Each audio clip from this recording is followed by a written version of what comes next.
मनीषा, ओ मनीषा, इस लड़की को कितनी बार कहा है सारा काम समय पर निपटा ले, मगर इस महारानी से कुछ होता नहीं। चाची अपना आपा खोकर किचन की ओर बढ़ने लगी। मेरे हाथ में पसीने आने लगे। आज मेरी शामत आने वाली है। दिल बेहद घबरा रहा था। मैं जल्दी जल्दी अपना हाथ चला रही थी ताकि उन लोगों के आने से पहले सारा काम खत्म हो जाए। उनको आने में अब आधा घंटा ही बचा था और अभी तक मेरे कई सारे काम बाकी थे। पनीर की सब्जी तो बन चुकी थी, पर पूरियों के लिए आटा गूंदना बाकी था। इतना में चाची किचन के अंदर आई। मनीषा, कितना काम बचा हुआ है, क्या तू थोड़ा तेज हाथ नहीं चला सकती? जाने दिमाग कहाँ चलता है तेरा। चाची की बात सुनकर मैंने एक कसी हुई मुस्कान दी। मैंने कहा, चाची अभी थोड़ा काम बचा हुआ है, उन लोगों के आने से पहले सारा काम पूरा कर दूंगी। मैं जल्दी जल्दी आटा छानने लगी। इतने में चाची सारी चीज खोल खोल कर देख रही थी। पनीर में इतना तेल क्यों है? खीर कुछ ज्यादा ही मीठा है। सलाद पहले से काट कर क्यों रख दिया? मैंने तुझे मना किया था ना। उनकी बातों को अनदेखा करके मैंने अपना काम जल्दी जल्दी कर रही थी। कुछ देर के अंदर चाची वहां से चली गई और मैं राहत की सांस ली। आज राखी थी और कई साल बाद चाची का भाई यूरोप से आ रहा था और इसी की तैयारी इतने जोर शोर से चल रही थी क्योंकि उसका भाई 8 साल बाद आ रहा था और चाची को समझ नहीं आ रहा था कि उनका स्वागत कैसे करे। सारी जिम्मेदारियां मेरे ऊपर थी। चाची की दोनों बेटियां तो कमरे से बाहर तक नहीं निकली थी। सारा काम निपट जाने के बाद सिंक को देखकर मेरे दिल की धड़कनें रुक गई। सिंक में गंदे बर्तनों का ढेर लगा हुआ था, मानो मुझे देखकर मेरा मजाक उड़ा रहा था। खाना खाने के बाद तो और ज्यादा बर्तन हो जाएंगे, यह सोचकर मेरा दिल बैठ गया। मैंने गहरी सांस ली और बर्तन धोना शुरू कर दिया। मन भारी हो रहा था, आंखों से आंसू निकलकर गालों में लुढ़क आए थे। मेरे माँ बाप जिंदा होते तो मुझे यह सब जुल्म नहीं सहनी पड़ती। मैं चाचा चाची के ऊपर निर्भर थी और यह सारा काम मजबूर होकर कर रही थी। वह मुझे 2 वक्त की रोटी खिलाते थे और उनके एहसानमंद थी, इसलिए मैं उनके घर के सारे काम करती, ताने सुनती और कभी कभी मार भी खाती। उनके बेटियों के ताने भी सहती और उनके उतरन कपड़े पहनती थी। कभी कभी तो मुझे रोटी भी नसीब नहीं होती थी। चुपचाप पानी पीकर सो जाती थी। अभी बर्तन धोना खत्म हुआ था कि चाची फिर से किचन में आ गई। मनीषा, सारा काम हो जाए तो अपने कमरे में चले जाना। तुझे मेरे भाई और उनके परिवार के सामने आने की जरूरत नहीं है। तुझे लोग देखते हैं तो बातें बनाते हैं। बेचारी मासूम लड़की, बिन माँ की बच्ची, चेहरा देखो कितना उदास है। जाने इस पर कितने जुर्म किए जाते हैं। जब वह लोग यहाँ आए तो कमरे से मत निकलना। मैं चुपचाप हाँ में सर हिला दिया और हाथ पोंछते हुए अपने कमरे में आ गई। मुझे कोई शौक नहीं है मेहमानों के सामने आने का, बल्कि मेरे लिए यह अच्छा था कि मैं वहां से आकर अपने कमरे में कुछ पल सुकून से बिताऊं। थोड़ी देर के अंदर मेहमानों की आवाज आने लगी और मैं आंखें मूंद कर बिस्तर पर लेट गई। अब कुछ घंटे तक कोई मुझे डिस्टर्ब नहीं करेगा और यह मेरे लिए सुकून का वक्त था। आंखें बंद की तो अचानक से मम्मी पापा का चेहरा मेरे आंखों के सामने आने लगा। आंखों से आंसू गिरकर तकिया गीला होने लगा। मैं अपने माँ बाप की इकलौती बेटी थी और वह मुझे बेहद प्रेम करते थे। उनकी शादी के पूरे 7 साल बाद मेरा जन्म हुआ था और मैं उनके आंखों का तारा थी। मेरे पापा का सपना था मुझे डॉक्टर बनाएंगे, पर मैं भी मन लगाकर पढ़ाई कर रही थी। एक दिन पता चला कि पापा का एक्सीडेंट हो गया। एक्सीडेंट इतना खतरनाक था कि मौकाए वारदात में उनकी मौत हो गई। मेरी माँ को जैसे ही पता चला वह बिल्कुल टूट गई थी, बेजान सी बैठी थी। उनकी आंखों से आंसू के एक बूंद न गिरे, बस एक टक एक शून्य को देख रही थी। जब पापा की बॉडी आई, मेरा रो रो कर बुरा हाल था, पर मेरी माँ टस से मस नहीं हुई। मैं अपनी माँ को झंझोर कर पूछ रही थी, पापा को क्या हो गया है? वो आंखें क्यों नहीं खोल रहे? मेरी माँ तब भी नहीं रो रही थी। पापा का अंतिम संस्कार होते ही मेरी माँ भी चल बसी, पर ऐसे वक्त में चाचा ने मेरे सर पर हाथ रखा। पर मेरी चाची इसमें कुछ खास दिलचस्पी नहीं रखती थी। सबने उनको समझाया, अनीता यह अनाथ बच्ची है, इसका अब इस देश में कोई नहीं रहा, तो तू इसे अपने साथ अमेरिका ले जा। चाची की पहले ही 2 बेटियां थी तो वह मुझे बोझ समझने लगी। चाचा के साथ मैं टेक्सास में आ गई थी। शुरू में उन्होंने मेरा बहुत ध्यान रखा। हिंदुस्तान में एक बहुत ही बड़े महंगे प्राइवेट स्कूल में पढ़ती थी, पर वहाँ चाची ने कहा कि हम इतना खर्चा नहीं उठा सकते और मुझे सरकारी स्कूल में डाल दिया। और यहाँ की पढ़ाई भी मुझे पहले बिल्कुल भी समझ नहीं आती थी। चाची कहती, हम तुम्हारा बोझ बड़े मुश्किल से उठा रहे हैं, तुम्हें रोटी खिला रहे हैं। घर का सारा काम वह मुझ पर लादने लगी। मेरे पापा को ऑफिस की तरफ से जो भी फंड मिला था वह मेरे चाचा ने रख लिया था। कहा यह मनीषा की शादी में काम आएगा। मैं उनसे कहना चाहती थी कि यह पैसे मेरी पढ़ाई के पीछे खर्च करे ताकि मैं अपने पैरों पर खड़ी हो सकूं। पर अगर कुछ कहती चाची मुझे गुस्से से देखती और मेरे ऊपर चीखना शुरू कर देती और धीरे धीरे आंसू पीकर मैं बड़ी हो गई और घर की सारी जिम्मेदारियां मुझ पर आ गई। चाचा की बेटियां बहुत साधारण थी, लेकिन मैं बहुत गोरी थी। आंखें बड़ी बड़ी, खूबसूरत नाक और चेहरे पर निखार था। यही वजह थी कि चाची मुझे किसी के सामने नहीं आने देती थी और आज भी चाची मुझे अपने भाई और उसके बेटे के सामने जाने से मना किया था, क्योंकि चाची का भाई बहुत अमीर है और उसका बेटा यूरोप में बड़ा कारोबार चलाता है। अगर कहीं चाचा के बेटे को मैं पसंद आ जाऊं और वह मुझसे शादी कर ले तो मेरा ओहदा ऊपर उठ जाएगा। चाची ऐसा नहीं होने देना चाहती थी, क्योंकि वह जिस लड़की से इतनी नफरत करती है उसका भला क्यों चाहेगी। इन सब ख्यालों में कब मेरी आंख लग गई पता ही नहीं चला। अचानक से किसी की आवाज से मेरी आंखें खुली, इधर उधर नजर दौड़ाई, फिर घड़ी देखी तो शाम के 7 बज चुके थे। मैं हड़बड़ाकर उठ बैठी। पिछले 5 घंटे से सो रही थी, चाची से डांट नहीं पड़ जाए। मैं जल्दी से अपना चेहरा साफ किया और उसके बाद सोचा जल्दी से जाकर कुछ खाना बना लूं। दौड़ती हुई मैं किचन की ओर बढ़ने लगी कि अचानक बीच रास्ते में मैं किसी भारी चीज से टकराई। आउच! मेरे मुंह से निकला।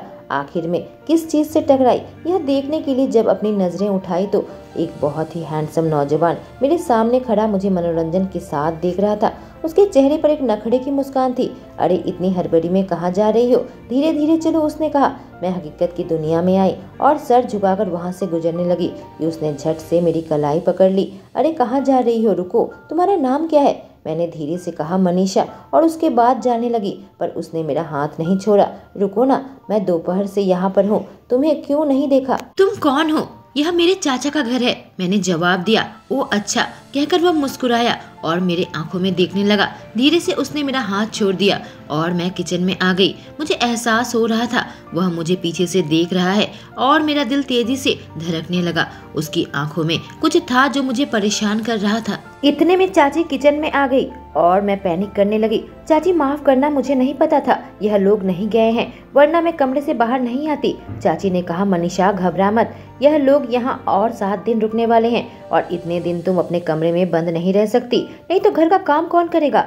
चल अब जल्दी से हाथ चलाओ और रात का खाना तैयार करो। लेकिन अगला 7 दिन मेरे लिए बहुत ही मुश्किल भरा था, क्योंकि चाची का भतीजा कबीर मुझे हमेशा अपने आंखों के घेरे में रखता था, हर वक्त मेरे पीछे पीछे रहता था। इसका एहसास मुझे हो चुका था। जब मैं किचन में रहती, किसी बहाने वो किचन में आ जाता, छत पर काम करती तो वह टहलता हुआ वहां पहुंच जाता। मुझे चैन तब मिला जब मैं शनिवार को बुक स्टोर में टेम्परेरी काम करने आई। यही मेरी मुक्ति की जगह थी। मुझे यहाँ काम करना पसंद था। जब कस्टमर नहीं होते थे मैं किताब में खो जाती थी। यही जगह थी जहाँ मैं कबीर से बच पाती थी। मैं बुक स्टोर में थी, कस्टमर की मदद कर रही थी। तभी अचानक से मेरी नजर दरवाजे पर पड़ गई और मेरी आंखें बड़ी बड़ी हो गई।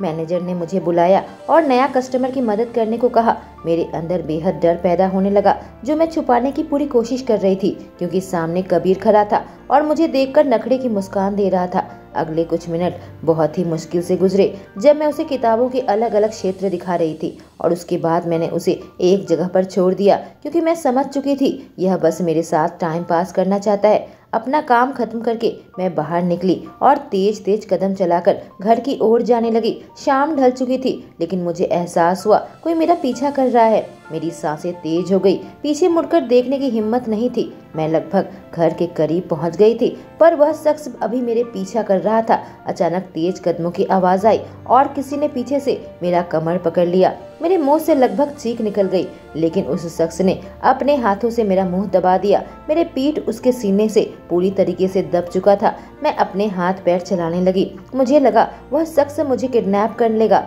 लेकिन तभी मेरे कानों में फुसफुसाया, शांत हो जाओ, मैं कबीर हूँ। एक पल को मुझे बेहद गुस्सा आया था। कबीर, क्या बदतमीजी है, मुझे छोड़ो, मैं तुम्हें अपने दिलो दिमाग से नहीं निकाल पा रहा। उसने सांस छोड़ी। मैं लगभग कांप रही थी। मजबूर दृष्टि से उसे देखने लगी। प्लीज मुझे छोड़ दो कबीर, मैं तुमसे रिक्वेस्ट करती हूँ, मैंने कहा। मैं तुमसे मोहब्बत करने लगा हूँ। तुम कमाल की खूबसूरत और मासूम हो, उसने कहा। लेकिन तभी घर का दरवाजा खुला और कबीर के पापा सामने खड़े थे। एक पल वह चौंके, फिर कबीर को घूरने लगे। मैं उन्हें देखकर जल्दी से कबीर से अलग हट गई। मैंने कहा, अंकल आप जैसा सोच रहे हैं ऐसा कुछ भी नहीं है। वह एक बार कबीर को देखा, फिर मुझे देख रहे थे। कबीर अंदर चलो, यह लड़की हमारे स्टेटस की नहीं है। ऐसी लड़कियां कैसे होती हैं तुम्हें पता होना चाहिए। कबीर ने कुछ नहीं कहा, सर झुकाकर अंदर चला गया और डर के मारे मेरी हालत बेहद खराब हो गई। अब मेरी शामत आने वाली है, क्योंकि अंकल जरूर चाची को बता देंगे और फिर चाची से मुझे मार पड़ने वाली थी। अगर कबीर के प्रति मेरे दिल में कुछ फीलिंग्स थी, वह दम तोड़ चुकी थी। जो लड़का मेरे सपोर्ट में एक शब्द नहीं कह सके, ऐसे लोगों से दूर रहना ही बेहतर होता है। जल्द ही मेरी चाची को इस बात का पता लग गया। वह अपने भाई के साथ मेरे कमरे में आई। चाची ने अपनी मुट्ठी से मेरे बाल पकड़ लिए और खींचने लगी और मेरा गाल में एक जोरदार तमाचा मारा। तुझे शर्म नहीं आती? तू इतनी गिर गई है। कबीर का ख्याल अपने आंखों से नोच कर फेंक दे। वह अमीर घर का लड़का है। क्या सोचा था तू अपनी अदा से उसे फंसा लेगी? मैंने कुछ कहने के लिए मुंह खोला ही था तो चाची ने कहा, खबरदार जो बहस की। मैंने तेरी व्यवस्था कर दी है। बहुत जल्दी मैं तेरी शादी करवा रही हूँ। ठीक तू अपनी माँ जैसी गिरी हुई इंसान है। तेरी माँ भी मेरे देवर को फंसाकर शादी की थी और तू भी उसके नक्शे कदम पर चल पड़ी है। मेरे मम्मी पापा ने लव मैरिज की थी और चाची इस बात के ताने मुझे अक्सर दिया करती थी। मेरे आंखों में आंसू बनने लगे, पर मैं रोना नहीं चाहती थी। मुझे और बर्दाश्त नहीं होता। वह लोग मेरे कमरे से चले गए थे, लेकिन फिर कबीर मेरे कमरे में आ गया। यह क्या कर रही हो मनीषा? तुम पागल तो नहीं हो गई? अपनी चाची से कह दो, शादी से इनकार कर दो। मैं तुमसे मोहब्बत करता हूँ। जब से तुम मिली हो तुम्हारा ख्याल दिमाग से नहीं निकलता। हर वक्त तुम्हारा मासूम चेहरा मेरे आंखों के सामने तैरता है। मैंने कहा, अभी बकवास बंद करो। यह सब कुछ तुम्हारी वजह से ही तो हो रहा है। तुमने जबरदस्ती मुझे पकड़ा था और सारा दोष मुझ पर आ गया। मेरी इज्जत पर कीचड़ उछल रहा है कि मैंने तुम्हें फंसाया है। तुमने अपने पापा से एक शब्द भी नहीं कहा। मैंने बात पूरी की और वह मेरे करीब आ गया। मेरे होठों पर एक उंगली से मुझे चुप करा दिया। मुझे माफ करना मनीषा। पापा को देखकर मैं डर गया था। मैं अपने दिल की बात माँ से कहा करता था, पर मेरी माँ चल बसी और उसके बाद से ही पापा बिल्कुल बदल गए। खुद को भी काम में डुबो लिया और वैसा ही मुझसे चाहते हैं। वह मेरी शादी किसी अमीर घर की लड़की से करवाना चाहते हैं, पर मैं उनसे बात करूंगा। मुझे वह लड़कियां पसंद नहीं। मुझे तुम्हारी तरह सीधी सादी मासूम लड़की ही पसंद है, ना कि ज्यादा मॉडर्न और चालबाज लड़की। अगले दिन चाचा ने मुझे बुलाया। मेरी चाची और उसका भाई भी वहीं पर था। मेरे चाचा ने कहा, मनीषा, क्या यह सच है कि तुम कबीर से प्यार करती हो और उसे अपने प्यार के जाल में फंसाया है? अगर ऐसा है तो कहो, मैं कबीर से तुम्हारी शादी करवा दूंगा। कबीर एक अच्छा लड़का है। यह बात सुनकर चाची और उसके भाई का मुंह बन गया। अंकल ने कहा, कबीर यह सब क्या है? क्या तुम इस लड़की से प्यार करते हो? कबीर डर गया, कहा, नहीं, मैं उसे प्यार नहीं करता, बल्कि मनीषा मुझसे प्यार करती है और इसलिए मैंने सोचा क्यों ना इसी से शादी कर ली जाए तो इसका भी भला हो जाए। वह फिर से अपनी बात पर मुकर गया था। यह सोचकर मुझे हैरत का झटका लगा। एक पल को उसे देखी और फिर आंखें बंद कर ली। चाचा ने कहा, बोलो मनीषा। मैंने कहा, मैं कबीर से प्यार नहीं करती। आप जहाँ चाहे मेरी शादी करवा दे, मुझे कोई आपत्ति नहीं है। मेरी बातें सुनकर मेरी चाची और उसके भाई ने राहत की सांस ली थी। वहीं कबीर के चेहरे का रंग उड़ गया था। मेरे चाचा ने कहा, मैं तुम्हारे लिए एक बहुत अच्छा रिश्ता देखा है। वह लड़का शाम को तुमसे मिलने आ रहा है, तो तुम अच्छे कपड़े पहनकर तैयार हो जाना। उदास मन से मैंने अपना सिर हाँ में हिला दिया था। मैं जानती थी मेरे सारे सपने कुचले जाने वाले थे। कॉलेज में पढ़ने का सपना भी मेरा अधूरा ही रहने वाला था, क्योंकि अमेरिका आने के बाद मैं पढ़ाई में अच्छा नहीं कर पा रही थी कि स्कॉलरशिप मिलती और कॉलेज की फीस भी नहीं भर सकती थी। मैं अपने कमरे में चली आई। मुझे पता था कबीर मुझसे मिलने जरूर आएगा और जैसा मैंने सोचा था वैसा ही हुआ। वह कमरे में आ गया।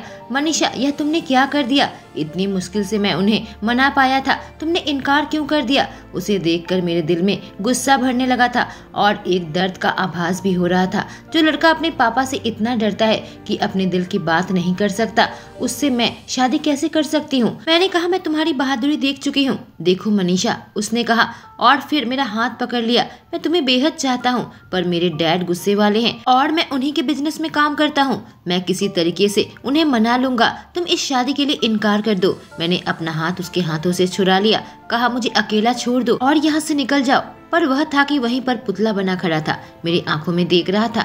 उसे देखकर मुझे इतना गुस्सा आया, मैं कमरे से बाहर निकल गई। मुझे पता है मैं वहाँ खड़ी रहूंगी तो कोई देख लेगा और मुझे ही फिर से गलत समझेगा। शाम को लड़का मुझे देखने के लिए आया। मैं तैयार होकर जब बाहर आई, लड़के को देखकर मेरी आंखें बड़ी बड़ी हो गई। वह लड़का मेरे से करीब 10-12 साल का बड़ा होगा। लड़के की आंखें लाल थी, दाढ़ी बढ़ा हुआ था, बाल उलझे हुए थे। यह हाल देखकर एक पल के लिए मेरा दिल धक से रह गया था। आखिर यह लड़का ऐसे हाल में क्यों आया? चाची से उम्मीद भी क्या कर सकती थी? मैं मन मार कर रह गई थी। मैंने एक फीकी सी मुस्कान दी। तभी लड़के ने कहा, मुझसे अकेले में बात करना चाहता है। मेरा दिल धक से रह गया था। चाचा ने कहा, क्यों नहीं बेटा, जरूर। और वह लड़का मेरे साथ गार्डन में आ गया। मैंने देखा लड़का काफी लंबा चौड़ा और काफी अच्छी बॉडी थी, पर उसके अंदर जरूर कुछ गम था। इतनी बदहाली में लग रहा था। एक पल को मेरा दिल भी दुख गया और दिल घबराहट से मेरे सीने में रेस लगा रहा था। इस उम्र का लड़का अब तक शादीशुदा नहीं, यह बात मुझे बहुत ही अजीब सी लगी थी। जिसे कहा, मनीषा मैं तुमसे कुछ छुपाना नहीं चाहता। मेरा नाम संजय है और मुझे तुम पसंद आ गई हो, पर मैं तुम्हारे चेहरे पर एक उदासी देखी है। कहीं तुम्हें यह रिश्ता नामंजूर तो नहीं? कहीं तुम किसी और से तो प्यार नहीं करती? उसने सीधे सीधे मुझसे पूछा। उसकी बात सुनकर एक पल के लिए कबीर का चेहरा मेरे सामने आ गया था, पर मैं उसे अपने दिमाग से झटक दिया। कबीर मुझे धोखा दे चुका है। उसके अंदर इतनी हिम्मत नहीं थी कि दुनिया के सामने कह सके मुझसे प्यार करता है, तो मुझे आगे बढ़ना था। यही मैंने सोचा और इनकार में अपना सर हिलाया। मेरे सामने खड़ा शख्स को चुपचाप देखने लगी। मनीषा मेरी बात ध्यान से सुनो, उसने कहा। मैं पहले से ही शादीशुदा हूँ। 3 महीने पहले मेरी पत्नी का देहांत हो गया। उसके बाद से मैं बेहद अकेला हूँ और काम के चक्कर में अपने बच्चे का ध्यान नहीं रख पा रहा। मैं किसी ऐसी लड़की से शादी करना चाहता हूँ जो मेरे बेटे का ध्यान रखे और बदले में मैं तुम्हें पत्नी का सम्मान दूंगा। बताओ, क्या तुम मेरे बच्चे की जिम्मेदारी उठाओगी? मैं उसकी तरफ देखी, पूछा, आपके बच्चे की उम्र क्या है? उसने कहा, वो 8 महीने का है। बेचारे को अपनी माँ की याद तक नहीं। बच्चे की डिलीवरी के बाद मेरी पत्नी खोई खोई सी रहती थी। मुझे समझ नहीं आया, वह डिप्रेशन में थी और एक दिन उसने खुद की जान ले ली और मैं यूं बेसहारा हो गया। मैं जानता हूँ मैं तुमसे उम्र में बड़ा हूँ, पर तुम मुझे बेहद अच्छी लड़की लगी, पर मैं तुम्हारे ऊपर जबरदस्ती का रिश्ता नहीं थोपना चाहता। फैसला तुम्हारे ऊपर छोड़ता हूँ। इतना उसने कहा था और फिर वहाँ से चला गया। पर मैं जानती थी यह फैसला मेरे हाथ में नहीं। मेरे चाचा जो फैसला करेंगे मुझे मानना था। कबीर की वजह से स्थिति यहाँ इतनी अजीब हो गई थी। मैंने फैसला अपने चाचा के हाथों में छोड़ दिया, पर अंदर से मन मार कर रह गई थी। मेरे सारे सपने मुझे टूटते हुए नजर आ रहे थे। मैं अभी छोटी थी, मुझे नहीं पता मैं कैसे एक बच्चे की जिम्मेदारी उठाऊंगी, पर हाँ, चाची के घर में आधी जिम्मेदारी मैं उठा रखी थी। मुझे घर का हर एक काम आता था, पर मेरा सपना था मैं कहीं काम करूं, अपने पैरों में खड़ी हूं। आज मैं संजय की दुल्हन बनी, सुहागरात की सेज में बैठी हुई थी। मेरी जिंदगी का फैसला लिखा जा चुका था। मुझे अरेंज मैरिज में अपनी खुशियां ढूंढनी थी। मेरा पति कमरे में आया और मेरे दिल की धड़कनें तेज हो गई। मुझे ऐसा लगा मैं उन सब के लिए तैयार नहीं हूँ। वह मेरे पास आकर बैठकर और मेरे चेहरे का घूंघट उठाया और फिर अपनी जेब से एक प्यारी सी अंगूठी निकालकर मुझे मुंह दिखाई दी। मेरी सांसें मानो रुक रुक कर चल रही थी। मैं नजरें उठाकर संजय को देखने की हिम्मत नहीं कर पा रही थी। तभी उसने अपना मुंह खोला और उसकी बातें सुनकर मेरे पैरों तले से जमीन निकल गई। देखो मनीषा, मैं अपनी पत्नी निधि से अब भी प्यार करता हूँ। बस 3 महीने हुए हैं उसे गुजरे हुए। मैं फिलहाल अपने दिल में किसी और को जगह नहीं दे सकता। मैंने यह शादी इसलिए की ताकि मेरे बच्चे की देखभाल के लिए माँ मिल सके। मुझे माफ कर देना, कहकर वह बिस्तर की दूसरी साइड में लेट गया था। हालांकि ऐसा नहीं था कि मैं ऐसा चाहती थी, पर उसकी बातों से मेरे दिल के किसी कोने में दर्द सा उठने लगा था। मेरे आंखों में आंसू बनने लगे। मैं लेट गई, पता ही नहीं चला कब मैं रोने लगी थी। मैं कोशिश कर रही थी मेरे मुंह से आवाज ना निकले, लेकिन मैं जानती हूँ बेड की दूसरी साइड में लेटा मेरा पति सब कुछ सुन सकता था। सुबह उठी तो मेरा पति बिस्तर पे नहीं थे। मैं फ्रेश होकर बाहर निकली तो देखा वो अपने बच्चे को गोद में उठाए हुए हैं और बैठकर कॉफी पी रहे हैं। मुझे आते देख मुस्कुराए और कहे, आओ कॉफी पी लो। जाने कितने दिनों बाद मुझे कोई कुछ बना कर दे रहा था। जब कॉफी मुंह पर लगाई तो उसका स्वाद कुछ अमृत जैसा लगा। मैं अपने धुन में ही आंखें बंद करके मजे लेकर कॉफी पी रही थी। ध्यान आया मेरे पति मुझे देखकर मुस्कुरा रहा था और अचानक से मुझे शर्म आ गई। झट से कॉफी पीकर मैंने कहा, मैं ब्रेकफास्ट बना देती हूँ। उसकी आंखें बड़ी बड़ी हो गई। क्या तुम श्योर हो, तुम कर लोगी? उसने पूछा। मुझे इन सब की आदत थी। हाँ क्यों नहीं, कहते हुए मैं किचन में चली गई। मैंने तुरंत ब्रेकफास्ट बनाया और फिर बच्चे को अपने पास ले लिया। बहुत प्यारा बच्चा था, मुझे देखकर मुस्कुरा रहा था। हम दोनों ने अपना नाश्ता किया। करीब 7 दिन हो गए थे हमारी शादी को, पर हमारा रिश्ता मानो ठंडा था। मैं उसके घर को और बच्चे को अच्छे से संभाल ली थी। वह जब भी देखता तो हैरत में पड़ जाता, कहता अंकित तुम्हारे साथ कितने अच्छे से एडजस्ट कर गया है। बस मुझे जो खुशी मिलती इस बच्चे से ही मिलती थी। एक दिन सोचा बच्चे को धूप लगाने बाहर लेकर जाती हूँ। वह पहली बार था जब मैं घर से बाहर निकल रही थी। जिस रात मैं इस घर में आई थी बस बालकनी से ही बाहर का नजारा लिया था। घर काफी बड़ा और खूबसूरत था। जब मैं सीढ़ियों से नीचे उतरी मेरी आंखें बड़ी बड़ी हो गई। उस रात यह मुझे नजर नहीं आई थी। मेरे कदम उस ओर चलने लगे थे। अपने घर के ग्राउंड फ्लोर के पास आकर खड़ी हो गई। मैंने दरवाजा खोला और अंदर आ गई। अचानक से मेरी नजर संजय पर पड़ी। मेरा पति मुझे देखकर बड़ा आश्चर्य में पड़ गया, मेरे करीब आ गया। क्या बात है मनीषा, कुछ परेशानी है क्या? मेरे शब्द कहीं खो गए थे।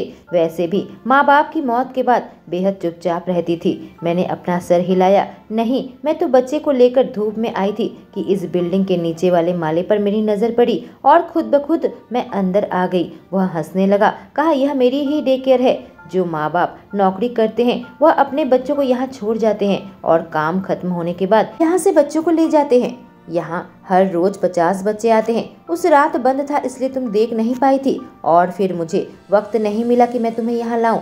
जाने क्यों मेरे मुंह से निकल गया। ये तो अच्छी बात है। फिर अंकित भी अगर यहाँ रहे तो उसकी अच्छी देखभाल होगी। मेरी बात सुनकर उसके चेहरे का भाव बदल गए। उसने कुछ नहीं कहा। मैं डर से वहाँ से निकल गई और फिर ऊपर आ गई। उस रात मैं संजय का इंतजार कर रही थी। बार बार इधर उधर टहल रही थी। बेहद घबराहट हो रही थी। अंकित को सुलाकर मैंने बच्चों वाले कमरे में उसे सेटल कर दिया था। जब संजय आए काफी गंभीर नजर आ रहे थे। मैंने खाना लगा दिया। चुपचाप खाना खाने के बाद कमरे के अंदर आ गए। मैं वहीं बैठे बैठे उनकी राह तक रही थी।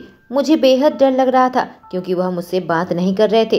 अंदर आते ही हमारी नजरें आपस में मिली। उनके चेहरे से लगा वह काफी गुस्से में है। हालांकि मुझ पर नहीं चिल्लाया, पर उनका जबड़ा बिल्कुल टाइट हो रखा था। मनीषा, मैं तुम्हें पहले ही कहा था कि शादी के बाद तुम्हें अंकित का ख्याल रखना होगा। यही वजह थी मैं तुमसे शादी करी थी और अब तुम चाहती हो मेरा बेटा डे केयर में रहे।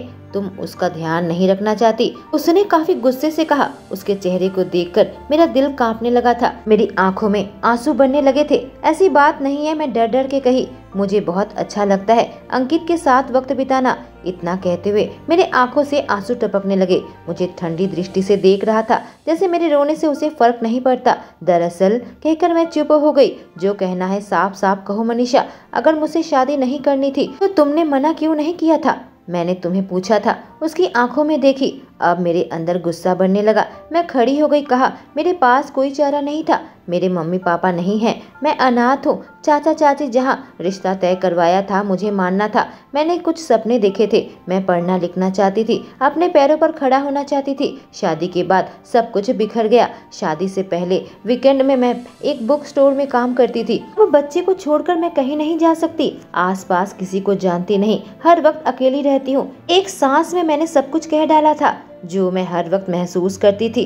तुम कहाँ तक पढ़ी हो मनीषा? उसने पूछा। मैंने कहा मैं हाई स्कूल से ग्रेजुएट हूँ। कुछ देर हमारे बीच में चुप्पी थी। फिर उसने मुंह खोला। हमारे डे केयर में एक लड़की शादी करके न्यूयॉर्क जा रही है। 7 दिन बाद वह काम छोड़कर जाएगी और हम नई लड़की ढूंढ रहे हैं। अगर चाहो तो मेरे साथ काम कर सकती हो। उसकी बात सुनकर अचानक से मेरे अंदर एक छोटी सी खुशी महसूस हुई थी और होठों में अपने आप मुस्कान आ गई। मैं उसकी तरफ देखी। क्या ऐसे हो सकता है? वह मुस्कुराने लगा। कहा क्यों नहीं? पर अंकित, मैंने पूछा, उसे भी तुम साथ डे केयर में रख सकती हो। जब तुम उसके साथ रहोगी तो मुझे उसकी फिक्र नहीं रहेगी। बस उसके साथ साथ तुम्हें और बच्चों का भी देखभाल करना होगा और उसकी तुम्हें सैलरी भी मिलेगी। उसने जो रकम बताई वह सुनकर मैं चौंक गई। इतना पैसा तो मैंने कभी नहीं देखा था। उसने कहा मनीषा, मैं इससे ज्यादा तुम्हें पैसे नहीं दे सकता। अगर तुम्हें कम लग रहे हैं तो फिर तुम्हारा काम करना मुश्किल होगा। मैं मुस्कुरा कर कही, मेरे लिए बहुत ज्यादा है, चाहो तो और कम भी दे दो। यह सुनकर वह हंसने लगा। कहा अंकित 2 से 4 बजे तक रोज सोता है, तो कल से इसी वक्त तुम चली आना और थोड़ा थोड़ा काम देख लेना। तुम्हारी ज्वाइनिंग 7 दिन के बाद होगी। कोई दिक्कत तो नहीं? एक पल में मुझे ऐसा लगा मेरे सारे सपने पूरे होने जा रहे हैं। मेरे पास अपनी कमाई होगी, अपने बहनों के उतरे कपड़े पहनती थी और अब खुद के पैसों से अपने लिए खुद खरीद पाऊंगी। अचानक से जाने क्या हुआ, मैं उसके बाहों से लिपट गई। Thank you Sanjay. मेरी आंखों में खुशी के आंसू आ गए थे, लेकिन फिर एहसास हुआ तो मैं उससे अलग हट गई। वह मेरी आंखों में देख रहा था, अचानक से मेरे पास आ गया और मेरे माथे को चूम लिया। शायद वह पहली किस थी जो किसी मर्द ने मुझे की होगी। एक पल के लिए मुझे पता नहीं क्या हो गया, अपने सुध-बुध खो बैठी। मैं उसके होठों पर अपने होंठ रख दिए और वह भी पीछे हटने की जगह पर मुझे वापस से चूमने लगा। जब तक हमारी सांसें टूटने लगी हम अलग हटे। शर्म से मेरे गाल लाल हो गए थे। मुझे माफ करना, जाने इतने वर्षों बाद मुझे यह खुशी मिली। मुझे हद पार नहीं करनी चाहिए थी, मैंने कहा, और वह अपने हाथ मेरे गालों में हल्के हल्के चलाने लगा।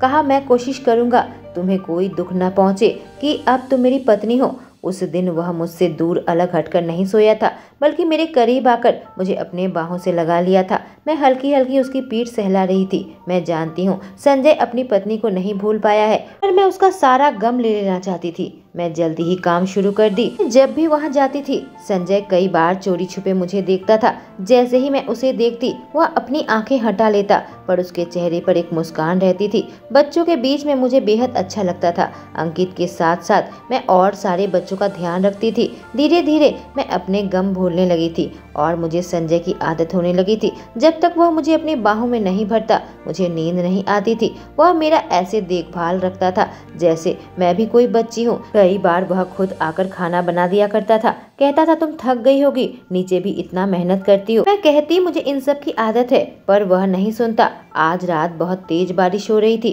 अचानक रात को 2 बजे मेरी आंख खुल गई और मैं थर थर कांप रही थी। मेरी कभी बंद होने का नाम नहीं ले रही थी। मुझे समझ नहीं आ रहा था मुझे क्या हो रहा है। किसी तरीके से मैं संजय को उठाया। मुझे उस हाल में देखकर उसकी आंखें बड़ी बड़ी हो गई। वह अचानक से मेरे करीब आ गया और फिर मेरे माथे तो मेरे गले और मेरे सीने में हाथ रख दिया। उसके बाद उसका हाथ सड़कते हुए मेरे पेट पर चला गया। एक पल के लिए मेरी घबराहट बढ़ गई थी। तुम्हें तो बहुत तेज बुखार है, उसने कहा। शरीर का हर एक हिस्सा गर्म है। उठ गया, मेडिकल बॉक्स लेके मेरे लिए दवाई लेकर आया। मुझे दवाई दी और फिर अपने करीब खींच लिया। फिर भी मेरी कभी मानो बंद होने का नाम नहीं ले रही थी। जब सुबह उठी मैं बिदक उठी, क्योंकि वह मेरे बेहद करीब था। मैं अपना सर उसके सीने में रखी हुई थी और वह मेरे कमर को पकड़े हुए था। उसने भी उस वक्त आंख खोली और फिर हमें इस हाल में पाया, लेकिन उसने मुझे अपने से दूर नहीं किया। धीरे धीरे एक हाथ मेरे बालों में चलाने लगा था। उसका स्पर्श पाकर मैं अपनी आंखें बंद कर ली। अनीशा, तुम बेहद खूबसूरत हो, कहते हुए वो मेरे होठों को चूमने लगा। मैं अपना होश खोने लगी थी और फिर वह मेरे गले तक पहुंचा, लेकिन फिर रुक गया। कहा, शिट, मुझे यह नहीं करना चाहिए था। उसकी आंखों में देखी, तुम्हारी तबीयत ठीक नहीं है और मैं तुम्हारे साथ। मनीषा, तुम्हें डॉक्टर के पास लेकर चलता हूँ। आज हम दोनों काम से छुट्टी लेते हैं। मैं नीचे खबर दे देता हूँ, तब तक तुम आराम करो, कहता हुआ वो मेरे माथे को चुमा और फिर वहाँ से चला गया। पर मेरे दिल का हाल बहुत बुरा था। क्या वह दीवार जो उसने अपने आसपास बना रखी थी वह टूट रही थी। जानती हूँ मैं उसकी पहली पत्नी की जगह कभी नहीं ले पाऊंगी, पर मैं नहीं चाहती थी कि हमारे रिश्ते में प्यार ना हो। पर वह मेरे अच्छे से ध्यान रखा। कभी कभी मुझे करीब खींचकर मुझे चूमता था, पर उससे आगे कुछ नहीं था। हर छोटी मोटी चीज़ों का ख्याल रखता। करीब 4 महीने ऐसे ही बीत गए। मैं अपने काम में भी खुश थी और मेरा दिल भी संजय पर आने लगा था। इतनी केयर मेरे मम्मी पापा के अलावा मेरी किसी ने भी नहीं की थी। एक दिन वह काम से आया, उसके हाथ में कुछ था। देखा तो फूलों का गजरा लेकर आया था। मैं चाहता हूँ आज तुम इससे खुद को तैयार करो। उसने मेरे लिए एक बहुत ही खूबसूरत सी ड्रेस लाई थी। मेरी कुछ भी समझ में नहीं आ रहा था। क्या हमें पार्टी में जाना है? मैं तैयार हो रही थी कि तभी संजय कमरे में आ गया। मुझे पीछे से पकड़ लिया, मेरे गर्दन को चूमते हुए मुझे शीशे में देख रहा था। ऐसा कौन सा अच्छा काम किया हूँ जो मुझे तुम जैसी पत्नी मिली है? उसके मुंह से निकला और फिर वह नखरे की मुस्कान दे रहा था। मैं ब्लश करने लगी। मैं तुम्हें बेहद पसंद करने लगा हूँ, उसने कहा। अब मुझसे रहा नहीं जाता। क्या तुम भी? वह मुझे देखने लगा जैसे कि मेरी इजाज़त मांग रहा हो। मैं जाने कब से यह चाहती थी। उसकी ओर मुड़ गई और उसकी बाहों से लिपट गई थी। मनीषा, मुंह से कहो। हाँ, मैं चाहती हूँ। मैं इतना ही कहा था कि वह मुझ पर टूट पड़ा। मुझे नहीं पता था उसके अंदर इतनी आग थी। पूरी रात मैं सिसकी लेती रही, पर वह था कि रुकने का नाम नहीं ले रहा था। वह गर्जा, मनीषा, तुम मेरी जान लेकर रहोगी और मुझे प्यार कर रहा था। मेरी आंखों में खुशी के आंसू निकल आए थे। वह मेरे आंसुओं को चूम कर हटा दिया। कहा, मैं नहीं चाहता तुम अब कभी भी आंसू बहाओ। मैं हूँ तुम्हारे साथ जिंदगी भर रहूंगा Manisha. I love you too Sanjay, मैंने कहा। और फिर हमारी प्रेम कहानी वहीं से रफ्तार पकड़ी। दोस्तों, मनीषा और संजय की कहानी यहीं पर समाप्त होती है। आगे और रोमांटिक कहानी के लिए चैनल पर बने रहें और इसे सब्सक्राइब करना ना भूलें। Thank you.